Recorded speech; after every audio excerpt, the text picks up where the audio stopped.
Assalomu alaykum qadrli obunachilar. Bugun sizlar bilan blogingizda 12 ta punkt bo'yicha pozitsiyalash haqida gaplashamiz. Agar siz buni bilmasangiz, blogingiz tushunarsiz bo'lib qolishi mumkin. Maqsadsiz auditoriya yig'ib qo'yish va hamda sotuvlaringiz siz xohlaganingizdek amalga oshmasligi mumkin bo'ladi. Agarda e'tibor bergan bo'lsanglar, hozir top ekspertlar ham ko'pgina boshqa nishaga mansub bo'lgan videoroliklarni olishyapti. Misol uchun uylanish mavzusi, baraka mavzusi yoki bo'lmasa ovqat mavzusi, ota-onani rozi qilish yoki bo'lmasam shunga o'xshash tabobatdan foydali ma'lumotlarni berib, auditoriyalarni jalb qilib, ko'proq prosmotr yig'ishga harakat qilishyapti. Bu orqali ular juda ham katta bo'lgan maqsadsiz auditoriyani o'zlarini akkauntlariga trafikda jalb qilishayotganliklari uchun natijalari nisbatan past bo'lyapti. Bu haqida to'liq men sizlarga hozir tushuntirib beraman. To'g'ri-noto'g'riligi haqida. Bularni bilmasangiz nima bo'lishi mumkin? Quyida men sizlarga tushuntirib ketaman. Bloginglar tushunarsiz qolishi mumkin. Kontent aniq yo'nalishga ega bo'lmagandan keyin auditoriya uchun chalkashlik tug'diradi bu. Ya'ni kirganda siz misol uchun bitta yo'nalishda, ya'ni agar usta bo'lsangiz, arxitektor bo'lsangiz, qurilish bo'yicha gapiryapsiz, ota-ona bo'yicha gapiryapsiz, tabobat bo'yicha gapiryapsiz, ovqat bo'yicha gapirib ketyapsiz. Ular aniq bilishmaydi siz qaysi yo'nalishda yoritmoqchiligingizni va sizga nima soha bo'yicha aynan murojaat qilish mumkinligini bilmaganligi uchun sizda trafik bo'ladi, ya'ni odamlar kirib chiqishi, ko'rishi bo'ladi, prosmotrlar bo'ladi, lekin natija bo'lmasligi mumkin. Ikkinchisi, maqsadsiz auditoriya. Bu ham juda ham yaqin mavzu, lekin bu sal boshqacharoq narsa. Masalan, siz chiqarayotgan videoroliklaringizdan kelgan obunachilaringiz maqsadsiz bo'lgandan keyin u sizga ekspertni kontentlar chiqarganingizda ham zararga ishlab qolishi mumkin. Nimaga? Chunki siz ekspertni kontentlaringizda qurilish bo'yicha gapirganingiz ayollarga qiziqarli bo'lmasligi mumkin. Asosan tabobatga yoki bo'lmasa ovqatga qiziqadigan ayollarga qiziqarli bo'lmasligi mumkin. Shuning uchun sizni o'zingizni obunachilaringizni soni ko'rishlarida misol uchun kamroq yoki swipe qilganlar ko'p bo'lishini hisobiga reelslaringiz, aynan ekspertni kontentlaringiz keyinchalik topga chiqmasligi mumkin. Bu giveaway bilan deyarli bir xil hisoblanadi hozirgi holatda. Ya'ni ko'pchilik giveawayga qo'shmaslik kerak deyshadi, lekin giveawaydan ham xavfliroq bo'lgan narsa bu hozirda yo'nalishingizdan tashqari yo'nalishlarda qilgan kontentlaringizdan kelgan obunachilar sizga giveaway botlarida ishlab beradi. Bundan tashqari motivatorga o'xshab qolish, ya'ni ko'pchilik hozir chiqib motivatsiya beradi, boshqa qiladi, lekin bozorda bu narsaga talab kamligi hamda konkurensiya kuchliligini hisobidan deyarli har ikkita odamdan bittasi motivatsiya berib chiqayotganligi uchun odamlarda shubha paydo bo'lib qolgan. Ya'ni bu haqiqatdan ham bu ekspert motivatsiya bera oladigan urovingdami? Ya'ni bu motivatsiya berish uchun o'zi qanaqadir narsaga, darajaga erishganmi, yo'qmi degan savol tug'iladi. Ko'pchiligimiz bo'lsa, blog yurg'izayotgan odamlarimiz, misol uchun qanaqadir darajaga chiqqanini ko'rsatmasdan turib, motivatsiya berishni boshlashadi. Bu juda ham katta xato deb o'ylayman. Ayniqsa yoshlarda orasida bu juda keng tarqalgan. O'zim ham guvoh bo'lganman. Bitta-ikkita o'sha 20 yosh, 21 yosh odamlar rivoyatlar aytib chiqib yoki bo'lmasa shunga o'xshash kontentlarni qilib turib, yosh kattalarga maslahat berishi. Bu bilasizlar, bizning mentalitetga ham to'g'ri kelmaydi. Bundan tashqari blogda sotuv bo'lmasligi, ya'ni bu hammasi savokupnosti sotuv bo'lmasligiga olib keladi. Ya'ni siz qaysidir bir nishani kuchli eksperti sifatida o'zingizni blogingizda o'zingizni ko'rsata olmasangiz, shu yo'nalishda agar zo'r yoritib bera olmayotgan bo'lsangiz, katta ehtimol bilan sizdan sotib olishmaydi. Chunki sotuv har doim qiymat berilganda hamda sizga bo'lgan ishonch baland bo'lganda bo'ladi bu narsa. Agar siz har xil mavzuni gapirib chiqadigan bo'lsangiz, bu inson to'g'ri juda aqlli ekan, juda ham kuchli inson ekan, lekin menga bu nima bera oladi degan narsa sal chalkashlik tug'dirib sotuv bo'lmasligiga olib keladi. Masalan, o'zingizlar ham yaxshi bilasizlar, bitta vrachga agar murojaat qilganinglarda, misol u urolog bo'ladimi yoki bo'lmasam stomatolog bo'ladimi yoki bo'lmasam endokrinolog bo'ladimi, sizlar o'sha yo'nalish bo'yicha murojaat qilasizlar. Agar borganinglarda boshim og'riydi va bu yog'im og'riydi, u yog'im og'riydi desa, har bittasiga agar javob berib ketadigan bo'lsa, misol uchun unga sizlar sal shubha bilan qarashni boshlashinglar mumkin, chunki ilmiy taraflama unda kvalifikatsiyasi bo'lmaganligi uchun. Shuning uchun bitta yo'nalishni oldinglarmi, o'sha yo'nalish bo'yicha zo'r qilib o'zingizlarni blogingizlarda yurg'izishinglar sizlarga juda ham ko'p manfaatlar olib keltirishi mumkin. Blogingizlarda yurg'izishinglarda aniq o'zingizlarga bitta savol berishinglar kerak. Meni blogim kim uchun? Kimlar kuzatadi? Ya'ni potensial o'quvchilaringiz yoki bo'lmasam auditoriyangiz kimlar? ularda psixologiyasi, xususiyatlari nimalar aynan, yoshi, kasbi, muammosi nimada? Bu og'riqda ham bilishinglar kerak va bundan tashqari agar sizlar monetizatsiyaga chiqadigan bo'lsanglar yoki bo'lmasam shunaqa xohishlari bo'lsa, sizlar aniq bilishinglar kerak, sizlarda auditoriyalarda, potensial mijozlarda daromadi qanaqa? Ya'ni o'zi nech pul oylik oladi, nech pul topadi oyiga va sizlarni xizmatinglar uchun nech pul to'lay olishi mumkin degan narsani tushunib olishinglar kerak. Bu narsa sizlarga juda ham katta foyda beradi. Nimaga? Chunki sizlar birinchi navbatda chiqarayotgan kontentinglar qaysi nishaga, qaysi segmentga to'g'ri kelishini bilasizlar, ularni qiziqishini bilasizlar va bundan tashqari ularni og'rig'ini ham bilasizlar. Chunki daromadi qanchaligini bilgan holatda chiqarayotgan kontentinglar katta ehtimol bilan ularni o'sha og'riq nuqtalarigacha yetib boradi. Va yana bitta narsani aniq bilib olishinglar kerak, bloginglar orqali nima muammolarni hal qilib berasizlar. Ya'ni sizlar o'zingizlarning auditoriya kimligini, yoshini, kasbini, qancha pul topishini aniq bilib olganinglardan keyin ularni nima muammosini hal qilib berasizlar va nima sababdan sizlarni aynan ko'rish kerak, bloginglarni kuzatish kerak. Xo'p, birinchisi bo'lishi mumkin sotuv yo'qligi, ya'ni sotuving yo'q, men senga sotuvingni oshirib beraman blogim orqali degan narsani qilsanglar bo'ladi.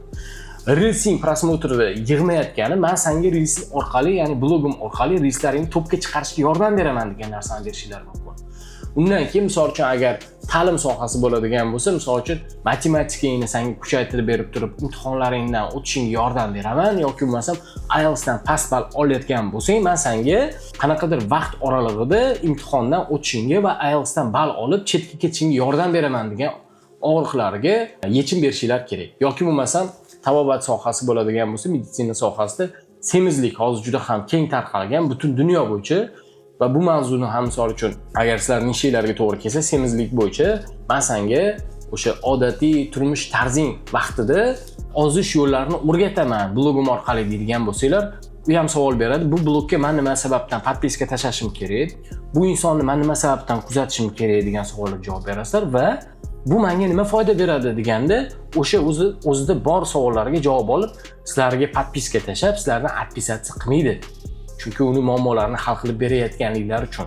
Ya'ni bitta narsani aniq tushunib olishinglar kerak. Oldinglarga qanaqadir inson, qanaqadir muammosi bilan kelsa, o'sha insonning muammosini hal qilib berishga harakat qilasizlar, to'g'rimi? Xuddi shunday lishniy blogda ham shunaqa. Ya'ni oldinglarga odam podpiska tashlab keldi, murojaat qildi sizga. Va siz uni vaqtini bekorga ketkazmasligingiz kerak. Nimaga? Chunki u inson sizga ishonib podpiska tashladi. Podpiska tashlagandan keyin uni vaqtini qadrlagan holatda har bitta beradigan insaydinglar, har bitta beradigan ma'lumotlar unga maksimum foydali bo'lishi kerak. Nimaga? Chunki bilasizlar, ijtimoiy tarmoqlarda hozir keraksiz narsalar juda ham ko'p. Harakat qilinglar, manfaatli qanaqadir kontent berishga va insonlar shu narsadan to'g'ri foydalana olishiga. Keraksiz bo'lgan insonlardan biri bo'lib qolmaslikka harakat qilishimiz kerak deb o'ylayman. Auditoriyangizga aniq bir siz yo'nalish, va'da berishingiz kerak bo'ladi. Ya'ni sizni kuzatsa, oxirida qanaqa natija oladi? Bu hammaga qiziq. Misol uchun siz yilning boshida o'zingiz va'da berishingiz mumkin. Men shu yil shu ishlarni qilaman va qanaqadir natijaga erishaman. Siz ham blogingizda shu narsani beradigan bo'lsangiz, siz auditoriyangiz bilan mamlaqa zo'r kontaktda yo'lga qo'yishingiz mumkin bo'ladi. Misol uchun, sen meni kuzatsang, men senga 3 oyda sotuvingni 2x ga oshirishga yordam beraman degan misol uchun taklifni bersangiz bo'ladi. Uni kerak bo'lsa shapka profilida qoldirsangiz ham bo'ladi yoki bo'lmasam Reels orqali ijtimoiy mediada yangi mijozlarni jalb qilishni o'rgataman degan narsani yoki bo'lmasam video reelslaringni topga chiqaraman degan takliflarni bersangiz ham bo'ladi. Yoki bo'lmasam ta'lim sohasida IELTS dan 4 oyda men senga 6+ ball olishingga yordam beraman degan takliflarni bersanglar ham bo'ladi misol uchun. Yoki uydan chiqmasdan turib ozishni o'rgataman degan offerlar bilan chiqish kerak va bu narsa o'zingizga ham juda katta motivatsiya bo'ladi, chunki siz o'sha ma'lum bir vaqtni oralig'ida insonlarga A tochkadan B tochkaga yetib borishiga yordam berishingizni aniq tushungan holatda kontentingizni chiqarasiz. Yana bir savolni o'zingizga aniq berishingiz kerak. Sizni boshqalardan farqingiz nimada? Ya'ni sizni sohangizda, nishangizda konkurentlar juda ham ko'p va ular sizni nima sababdan kuzatish kerak? Blogingiz boshqalardagidan nima taraflama ajralib turadi? Shu savolga aniq javobingiz bo'lishi kerak. Misol uchun sizda bo'lishi mumkin, tajriba kuchliroq bo'lishi mumkin boshqalarga qaraganda, praktika. Ya'ni siz aytishingiz mumkin, men bu narsalarning hammasidan, bu sinovlarning hammasidan o'tib bo'lganman. Men bu xatolarni qilib bo'lganman va erishgan natijalarim zo'r. Bu xatolarni siz qaytarmasligingiz uchun men sizga amnaqa narsalar bera olaman degan narsani berishingiz mumkin. Yoki bo'lmasam, siz boshqa insonlarga qaraganda nisbatan sodda qilib yaxshiroq tushuntira olishingiz mumkin. Bu narsa ham o'zingizning bitta fishkangiz bo'lishi mumkin. Bundan tashqari, ba'zilar misol uchun qattiq qo'llik bilan gapiradi. Ya'ni to'g'ridan to'g'ri munosabat bilan gapirishadi ko'pchilik. Bu narsani ham misol fishka qilib boshqalardan farqlantirish uchun ishlatishingiz mumkin. Yana bir sizni farqlab turadigan holat bo'lishi mumkin yoki siz aytishingiz mumkin, reklamasi mijoz topish, ya'ni organik yo'llar bilan men sizga mijoz topishni o'rgataman degan trigger bilan chiqsangiz bo'ladi. Bu ham yaxshi ishlaydi. Endi bu misollarda men davom ettirishim mumkin, juda ham ko'plab misollar keltirishim mumkin, bilasizlar, lekin hamma nishani o'zini kuchli triggerlari bo'ladi. Siz o'zingizning nishangizga buni moslashtirishingiz kerak bo'ladi. Hozir men sizga o'sha 4 ta 5 ta yo'nalish bo'yicha aniq bir takliflarni berdim. Endi u yog'ini o'zingiz yana moslashtirsangiz bo'ladi yoki bo'lmasam bizga murojaat qilsanglar, biz sizlarga o'zingizlarning ishinglar bo'yicha yo'nalish qilishga yordam berishimiz mumkin. Ekspertlik darajalarida aniqlashtirib olishinglar kerak bo'ladi. Bloger o'sishda bu juda ham muhim mavzu. Nimaga? Chunki bilasizlar, hozir bozorda infotsigan degan atamalar juda ham ko'payib ketgan va bunaqa ekspertlar ham juda ham ko'p. Xo'p, ekspertlik darajasi, siz o'zingiz qaysi darajadasiz, shuni aniqlashtirib olishingiz kerak. Siz o'rganuvchimisiz? Siz praktikmisiz yoki siz trener, coachmisiz? Ya'ni hamma narsani biladigan, bemalol o'qita oladigan odamsiz. Shu narsalarni aniq bilib olishingiz kerak. Nimaga bu narsa muhim deydigan bo'lsangiz, siz agar endi o'rganayotgan odam bo'lsangiz, bozorda katta ehtimol bilan o'zingizning maslahatlaringiz bilan, tajribasizligingiz bilan insonlarning taqdirini u yoqli yoki bu yoqli qilib juda ham yomon oqibatlarga keltirib qo'yishingiz mumkin. Ayanchli holatlarga keltirib qo'yishingiz mumkin, o'zingiz bilmagan holatda. Media bu juda ham xavfli va kuchli bozor hisoblanadi. Shuning uchun bilmaysiz, bitta videorolikingiz misol uchun 1 million, 2 million, 3 million prosmotr yig'ib qo'ysa, siz unda agar qanaqadir maslahat bergan bo'lsangiz, u ko'pdan ko'p taqdirlarni o'zgartirib yuborishi mumkin bo'ladi. Shuning uchun bu narsada ehtiyot bo'ling. Va bundan tashqari, agar siz bugun yoki mana yaqin kunlarda qanaqadir ma'lumotni, qanaqadir kursni ko'rib, nimadir bilim olgan bo'lsangiz, bu narsani oldin o'zingizda sinab ko'ring. Ya'ni to'g'ridan to'g'ri u haqida siz kurslar qilib odamlarga uni o'rgatishni boshlashingiz bu katta xato deb o'ylayman. Nimaga? Chunki siz bitta mavzuda qanaqadir informatsiyani olganingizda, u siz bittada to'g'ri olganligingizga hech kim kafolat bermaydi. Chunki siz u informatsiyani ko'pincha odam aytadi, bitta kitobni 10 marta o'qib turib keyin tushundim deydi. Ya'ni siz u informatsiyani taxminan 30% ni olgan bo'lishingiz mumkin. Chunki odam ongi shunaqa shakllangan, olgan informatsiyasini taxminan 30%, 40% maksimum eslab qolishi mumkin.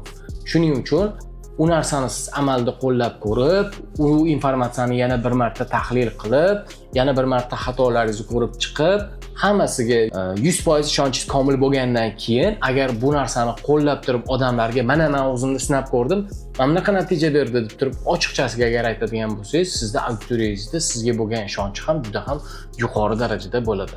Va siz o'zingiz kelajakda ham qiynalmaysiz, chunki to'g'ri gapirganingiz uchun va manfaatli ma'lumot berganingiz uchun. Kontentlarda rubrikalarni tayyorlab qo'yganmiz sizlar uchun. 5 ta yo'nalish bo'yicha olib ketsanglar bo'ladi blogerlarda. Birinchisi ta'lim yo'nalishi, qanday qilib bunaqa natijaga erishishinglar mumkin, qanday qilib ingliz tilini o'rganishinglar mumkin, shunga o'xshash rubrikalar bo'ladi. Ikkinchisida case natijalarni ko'rsatsanglar bo'ladi. Men misol uchun men bu caseimda men bunaqa natijaga erishdim.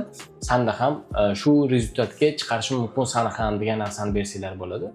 Mindset o'zingizlarning fikringlarni, ya'ni misol uchun qanaqadir mavzu haqida o'zingizlar nima fikrdasizlar yoki bo'lmasam blogerlarda qanaqadir harakatlari bo'yichami yoki qanaqadir любой bitta situatsiyaga o'zingizlarning fikringlarni bildirsanglar bo'ladi. Va yana bir misol xatolar, ya'ni o'zingizning tajribangiz davomida qanaqa xatolar qilgansiz va bu xatolar sizga qanchaga tushgan va insonlar bu xatolarni qaytarmasa nima yutuqlarga erishishi mumkin va nima yo'qotishlar bo'lishi mumkin agar shu xatolarni takrorlasa. Shu haqida misol uchun kontent chiqarsangiz ham bo'ladi yoki savol-javoblar. Bu ham juda ham qiziqarli mavzu. Tone of voice haqida gaplashamiz. Blogingiz uchun kontent yo'nalishlari va ohangni, ya'ni tone of voice ni aniqlashtirib oling. Bu sizni brendingizni shakllantirishga yordam beradi. Men sizlarga Buni hozir tushuntirishimdan oldin bitta misol keltiraman. Misol uchun, hammanglar biladigan o'sha UFC jangchisi Conor McGregor bor. Bilasizlar, u inson juda ham mashhur, uni ham o'zining tone of voice bor.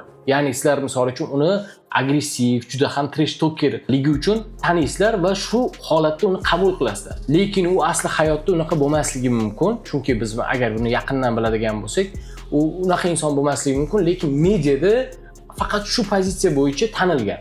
Va ko'pgina hozir UFC jangchilari aynan uni stilini olib turib, tone of voice qilib turib, shu stildan foydalanib mashhurlikka erishyapti. Bundan tashqari yana bizda bir necha xil tone of voice'lar bor, ya'ni ohanglar bor. Bu do'stona tone of voice'da gaplashadigan auditoriya bilan misollardan biri menimcha Muhammadali Eshonqulov shu tone of voice'da gaplashadigan auditoriyasi bilan. Abdukarim Mirzayev, bunaqa misollar juda ham ko'p. O'zingizlar bilganingizda izohlarda yozib qoldiringlar. O'zingiz aniq bir tone of voice'ingizni tanlab oling. Hozir bergan misolim bo'yicha sizlarda tushuncha paydo bo'lgan. Shu bo'yicha o'zingizlarga tanlab olsanglar bo'ladi. Turlari juda ham ko'p. Provokatsion yo'nalishda sizga tone of voice tanlash qiziqarlimi? Ya'ni o'zingiz stilingizdan, gapirish uslubingizdan kelib chiqqan holda yoki do'stona uslub sizga qulayroq tushadimi? Motivatsiya ko'proq berish yoqadimi? Rasmiy gapirib, ya'ni kostyum shimlari chiqib turib gapirish ko'proq yoqadimi yoki o'zingizni erkin qo'yib, shevada, ko'cha tilida gaplash ko'proq yoqadimi? Bu narsa nima uchun muhim? Siz agar tabiatan, misol uchun, qaysi bu tone of voice ga to'g'ri keladigan bo'lsa, shuni tanlaydigan bo'lsangiz, siz auditoriyangiz bilan kontakt qo'yishingiz, u bilan yaqinlashishingiz osonlashadi. Va bundan tashqari o'zingiz sohangizdan, o'zingiz potensial mijozlaringizdan kelib chiqqan holda, ularga qaysi uslub ko'proq yoqishni bilgan holatda o'sha tone of voice tanlab turib, shundan foydalanadigan bo'lsangiz, ancha ko'proq natijalarga erishsangiz bo'ladi. Qaysi platforma asosiy ekanligi, vizual stilni va ishonch mexanizmlarini belgilab oling o'zingiz uchun. Ya'ni asosiy platformalar bular bizda Instagram, Telegram, YouTube hamda TikTok. Vizual stilimiz, ya'ni ranglar, shriftlar, kadr stili, montaj, hammasini aniq belgilab oling o'zingiz uchun. Ya'ni siz o'zingizni potensial mijozlaringiz uchun qaysi ko'proq ma'qul bo'ladi va potensial mijozlaringiz qaysi platformada ko'proq o'tiradi. Ba'zilarida B2B segmentda misol uchun bo'lishi mumkin, Telegram bo'lishi mumkin. Ko'pchilik hozir mana misol uchun YouTube dan foydalanadi, ko'proq davriya bo'lish uchun. Mana biz hozir sizlar bilan YouTube da ko'rishganimizdek. TikTok endi kichkina auditoriyani, ya'ni yoshi kichkina bo'lgan auditoriyalarni trend orqali qiziqtirishga va uchebni sentrlar, bog'chalar, shunga o'xshash narsalarga misol uchun juda ham yaxshi ishlashi mumkin va bundan tashqari juda ham ko'p nishalarga o'znamaymiz uchun yaxshi ishlashi mumkin. Endi O'zbekistonda hozir juda yaxshi natija berayotgan Instagram ko'pgina yo'nalishlarga to'g'ri keladi. Shu narsani aniq siz bilib olishingiz kerak, ya'ni nishangizni asosiy platforma sifatida aynan qaysi birini ishlatasiz. Va vizualga juda ham katta e'tibor qaratish kerak deb o'ylayman. Nimaga? Chunki bu brendning rangi. Mana men misol uchun o'zingizni brendingizni bitta insonga aytib ko'ring, brendingiz haqida qanaqadir rang miyasiga kelib shakllanadimi yo'qmi? Misol biz aytishimiz mumkin, bытовая texnika bo'yicha, xolodilnik misol uchun nimalarni sotadigan, televizorlarni sotish bo'yicha bitta brend bor, yashil hamda oq rangdan foydalanadi. U qaysi brend desam, siz o'ylanib ham o'tirmasdan Artel deb tanlaysiz. Yoki bo'lmasam sariq brend deydigan bo'lsam, sariq rang bilan assotsiatsiya qiladigan desam, Texnomart deb aytasiz. Yoki bo'lmasam pizza sotish bo'yicha qizil rang desam, Bellissimo deb aytasiz. Xuddi shunday vizualga siz ham e'tibor qaratishingiz kerak, chunki sizni brendingizni kimdir nomini aytganda, uning miyasida qanaqadir rang, qanaqadir hissiyot bilan assotsiatsiya paydo bo'lishi kerak. Shuning uchun vizual juda ham muhim hisoblanadi. Ishonch mexanizmi. Blogingizni yurgizayotganingizda bu ranglar, platformalardan foydalanganingizdan keyin sizga eng kerakli bo'ladigan narsa bu sizni potensial mijozlaringiz ishonchi. U ishonchlarda siz juda ham chuqur o'ylagan holatda, ustida ishlagan holatda, ular bilan kontakt qo'ygan holatda qo'yishingiz kerak. Buni yo'lga qo'yishingiz uchun kerak bo'ladigan 3 ta eng kerakli narsani men yozib chiqqanman. Bular bo'lishi mumkin: natijalaringizni, skrinlarni ko'rsatish, haqiqiy mijozlaringizdan olingan odzivlar va bundan tashqari bosib o'tgan yo'llaringiz. Ya'ni siz qanaqa natijalarga erishgansiz, kimlar bilan ishlagansiz va bu ish faoliyatingiz davomida qanaqa tajriba yiqqaningizni siz ko'rsatsangiz, mijozlaringizga ishonch bo'ladi. eng muhim nuqtasiga yetib keldik. Blogingizga nimadan pul kelyapti, shu narsani aniqlashtirib olishingiz kerak. Misol uchun kurslardanmi yoki konsultatsiyadanmi yoki sotilgan tovardan pul keladimi, qanaqadir mahsulot sotasiz, blogingiz orqali va o'shandan kelgan va o'sha tovarlaringiz sotilgandan pul kelyaptimi yoki bo'lmasam klub podpiska sotyapsizmi qanaqadir yoki xizmat ko'rsatishmi sizda. Ya'ni bu narsani bilib olsangiz, avval pul, keyin kontent degan narsa emas. Avval siz qanaqadir qiymat berasiz, ya'ni videorolik ko'rganda sizni shu muammongizni hal qilib beraman deganingizdan keyin, u muammosini hal qilib berganingizdan keyin sizga pul keladi. Bundan tashqari call to action haqida gaplashamiz. Ko'pchilik call to action deydi, lekin buni to'liq tushuntirib bermaydi. Hammasiga oz to'xtalib o'tamiz sizlar bilan. Bir narsani aniq bilib olishingiz kerak. Birinchi navbatda siz o'sha sizga pul kelishini o'ylamang, ya'ni ularga qanaqadir qiymat berishingizni o'ylashingiz kerak. Qiymatni berganingizdan keyin, uni keyin call to action o'ylasangiz bo'ladi. Call to action'ni ham turlari bor. Ya'ni siz o'zingizning blogingizga qaysi yo'nalishdan pul kelayotganini bilganingizdan keyin, o'z yo'nalishingizga moslashtirib turib, sizga obunachidan foyda ko'proqmi yoki bo'lmasam sizga direktingizga to'g'ridan-to'g'ri yozganlardan foyda ko'proqmi yoki bo'lmasam share qilingandan foyda ko'pmi yoki reelsiz topga chiqish uchun misol uchun like, kommentariy yozish sizga qiziqmi? Hammasini siz to'g'ri yo'naltira olishingiz kerak bo'ladi. Call to action nima sababdan muhim deydigan bo'lsanglar, sizlarda natijalarda taxminan 50% call to actionga bog'liq. Ya'ni videoroliklar topga chiqishiga ham call to actionga bog'liq. Ya'ni siz mijozingizga aytishingiz mumkin, videorolikingiz orqali qanaqadir ma'lumotni berdingiz. Agar u mijozda sizni xizmatingizni yoki tovaringizni sotib olishga imkoniyati bo'lmasa, bu videorolikda shu xizmatga ehtiyoji bor do'stingizga, yaqinlaringizga tashab qo'ying degan narsani call to action qilib eslatadigan bo'lsangiz, sizga u plus sotuv degani, ya'ni o'zini tanishlariga qidirib yurganlarda u biladi, sarafanni ishlatib yoradi u. O'zining yaqinlariga yuborganda sizda sotuv bo'lishi mumkin shu orqali. Yoki bo'lmasam fikringizni izohlarda yozib qoldiring desa, u o'zini fikrini yozgandan keyin algoritmni, ya'ni aldash, u fikrni yozgandan keyin bu video reels demak ko'pchilikka qiziqarli ekan, video reelsni oxirigacha ko'rib turib, mana oxirida call to action qo'yasiz. Bundan tashqari yana kommentariy ham qoldirib turib, sizni video reelsingizni prosmotri oshishiga yordam beradi, topga chiqishiga yordam beradi. Like ham xuddi shunday, saqlab qolishlar ham xuddi shunday, ya'ni qancha saqlab qoldi, qancha share qildi, qancha kommentariy qoldirdi, bular hammasi sizga faqat foydaga yuradi. Va bundan tashqari direktga yozinglar, to'g'ridan-to'g'ri agar sizga shu xizmat kerak bo'lsa desa, inson qanaqadir potensialni mijoz videorolikingizni ko'rgandan keyin emotsiyaga keldi. U sizga sovuq mijozdan ko'ra nisbatan emotsiyada issiqroq mijoz hisoblanadi.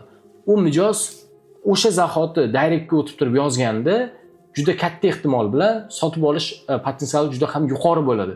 Shuning uchun call to action sizga juda ham yaxshi sotuvlarni berishi mumkin, yaxshi natijalarni berishi mumkin. Har bitta call to actioningizni ishlatayotganingizda shuning uchun o'ylang, kontentim o'zi nima haqida va buni odamlar call to actionni agar to'g'ri ishlatsam qanaqa menga manfaat berishi mumkin degan narsani tushunib olishinglar kerak bo'ladi. Hozir men sizlarga mana qisqacha 12 ta pozitsiya bo'yicha o'z bilimlarim bilan bo'lishishga harakat qildim. Agarda sizga kontentimiz ma'qul bo'lib, o'z brendingingizni xuddi shunday rivojlantirishni xohlasangiz, men pastda forma qoldiraman. Formani to'ldirgan holatda siz o'z brendingingizga aniq bir strategiya, qaysi yo'nalishda ketish, qanaqa pozitsiyalardan foydalanish, strategiyani qanday tuzish kerak va brendingizni qanday shakllantirish bo'yicha, call to actionlarni qaysi birini ishlatish bo'yicha, hammasi bo'yicha to'liq siz ma'lumot olishingiz mumkin va sizga aniq manfaatli bo'ladi deb o'ylayman. Va bunaqa foydali ma'lumotlarni o'tkazib yubormaslik uchun hoziroq bu kontentimizga like bosib, bizga obuna bo'lishni unutmang, chunki keyingi darsliklarimiz bundan da qiziqarli bo'ladi.